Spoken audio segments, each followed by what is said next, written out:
Hello my back issue buddies, it's me Ghost Critic with a small mini haul for this Friday's video. Thank you for joining me and looking at this kind of unusual haul for me. It's got little to no DC and Marvel representation here, and it's basically because of the place we went to last weekend. Me and the other half, we like to go out, find somewhere new, and invariably I will seek out places to buy comics from. And we were struggling last weekend, and this strange place just popped up. I don't know how my other half found it, but it was called Astley Book Farm. Yes, Book Farm. And it literally was in the middle of the countryside, down this quite small country road. In fact we missed the sign, the turn off, the kind of entrance for it, and had to travel quite a distance to find somewhere safe to kind of reverse and come back again. And it basically was a kind of modelled farmhouse with all its little rooms and nooks and crannies and little kind of stables and farm rooms that had been repurposed to make this kind of second-hand bookshop. And I was a bit doubtful that there was ever going to be anything in there comics wise. I was surprised how much kind of graphic novels and hardbacks of graphic novels and reference material about comic books that were in there.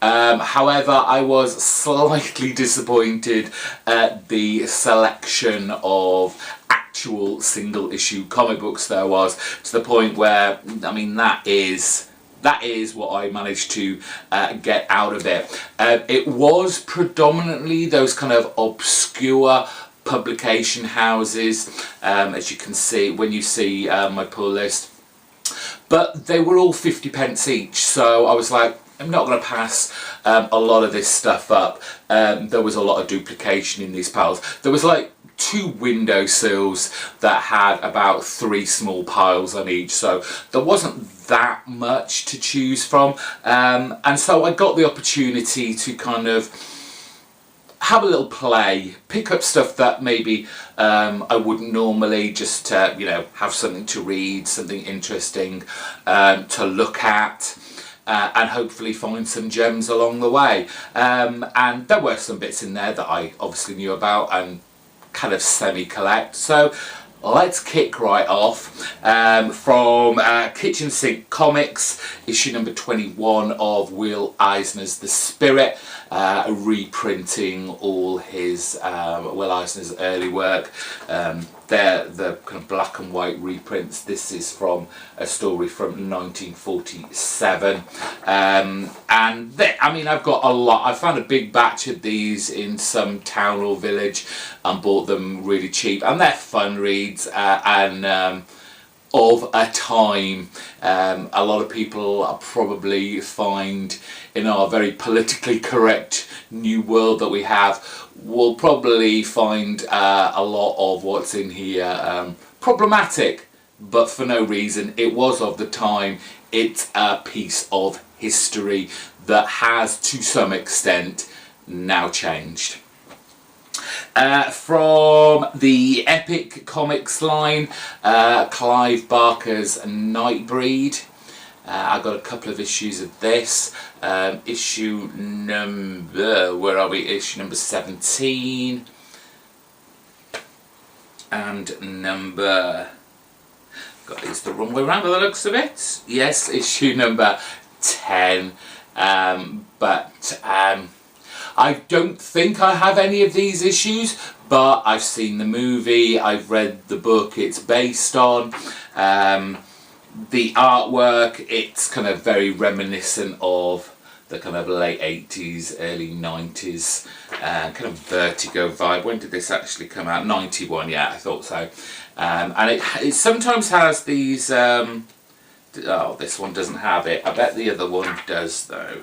I'm sure it did. Yeah, it has these kind of cover galleries. In the back of this, it's got a Brett Blevins cover gallery, so you get some of the weird and wonderful characters from the Nightbreed universe. Hopefully you can, if I bring that right up, you can see the kind of gruesome nature of the art, but that's nice to have in the back as well. Then there was a lot of Charlton comics there, and while they're kind of fun to read, they are, you know, because of the time they were brought, they are pretty basic storylines. What I picked up around this era, the 80s, they were basically reprinting a decade-old material. So they're not exactly the original. Well, they're not the originals. They're reprinted material. So we've got Yang, a comic that was originally published back in the 70s when everyone was kung fu fighting, so exploiting that genre, as many comic book companies of that time did. They saw what was popular in the world, and then they jumped on it and flooded the market with it until pretty much everyone got bored of it. We have Scary Tales issue number 40. Not sure what's scary about this because it looks a very sci-fi issue. There's a great, where is it? I've got to find it. Because I haven't read these yet, but I have flicked through it. But I just love, obviously, this is the big villain of the piece. Let's see if we can get that right. Big kind of giant of a man with a chest full of guns. The barrels of the guns that are obviously going to shoot out. But I thought that was fun. We have Baron Weerwolf's Haunted Library. Now what you do, let's see, is this the one? It's maybe someone could answer me this that's more au fait with these Charlton comics. I do find that a lot of the work that's the kind of republished work isn't credited. I don't know whether they don't know who it was, or I don't know. Given that these are republications of old material, you would have thought they would have credited them now, that they would have been a lot more sensitive to the creator's work. Now it's been republished. But you do find occasionally in these a little bit of Steve Ditko. He's writing a horror story there. Witch hunts. But they're just fun, kind of little silly horror stories, which I like to have in my collection. Another Charlton one, another spooky one, Ghostly Haunts. This is, I mean, it's not strange, it's just a printing error, but at first I thought it was that the cover was detached, but the fact was none of it was ever attached. There are no staples in the spine whatsoever, but that's just a thing. And the last of the Charlton comics, I'm not quite sure why I picked up this because I'm not a huge war type comic. Maybe I was hoping there was some interesting artist in here, but again, it's one of those comics that have no artists credited to it. This is World at War. I'm sure that appeals to somebody out there. I'm sure you'll let me know in the comment section. So moving on now, a couple of Eclipse comics. I bought this basically because of the cover and the fact that this includes 3D glasses and it's all still intact, but it is the adolescent radioactive black belt hamsters.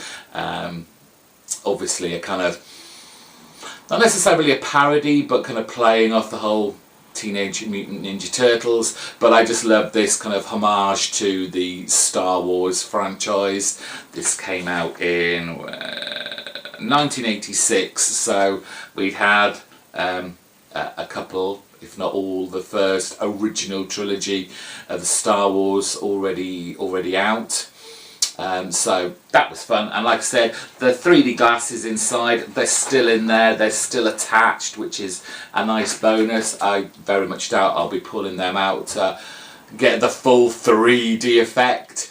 I do remember getting kind of the British comics went through a phase of doing the whole 3D thing. They didn't really work. They just kind of focused the green blue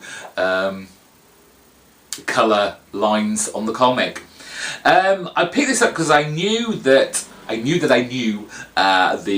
creator on this, but I couldn't remember when until I got home and looked it up. This is issue number 2 of Scout War Shaman. And it's by Timothy Truman, and I was racking my brains, and so of course I had to go to Google, find out who he was, and of course he's done a lot of the Conan work over on Dark Horse, Conan the main series, and I think it was Conan the Sumerian. So great stuff to have this. Never picked one up before, but it seems to have a kind of sci-fi Indian vibe to it, kind of Western, so we'll see how that goes. Just a random copy of Dark Horse Presents, issue number 7.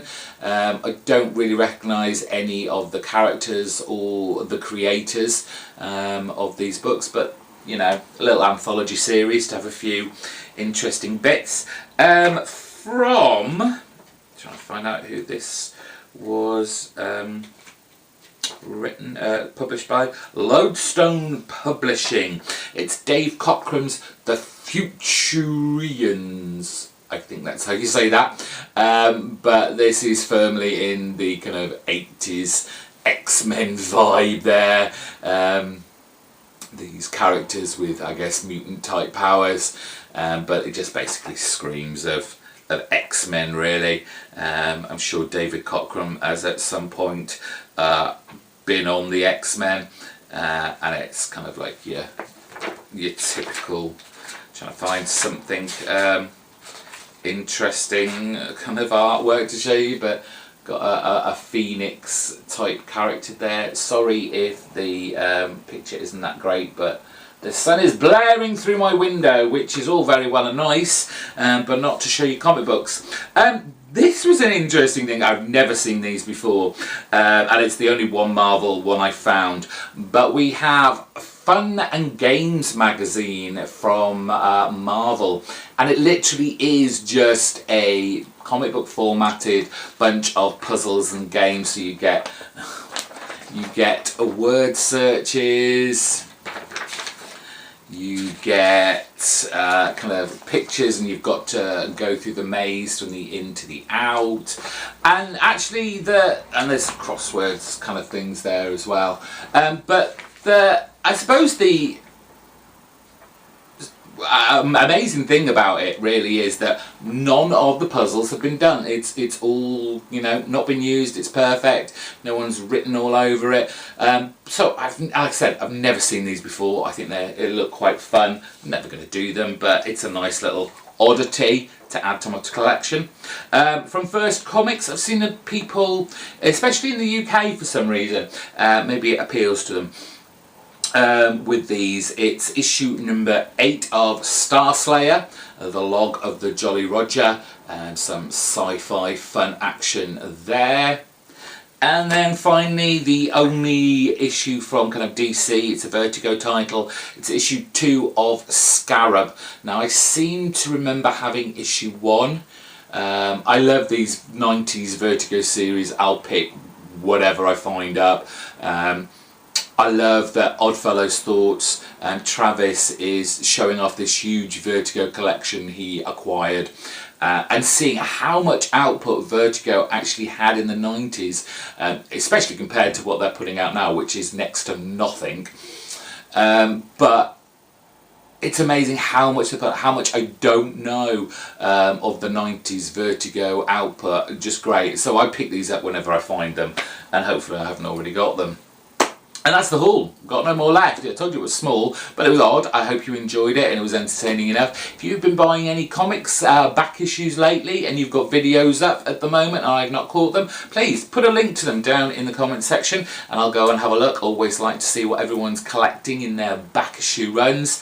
If you like this video, give it a big thumbs up, subscribe, hit the bell for notifications so you won't miss any of my videos, and I will see you on Sunday with a comic book review video. Thank you very much for watching. Bye bye.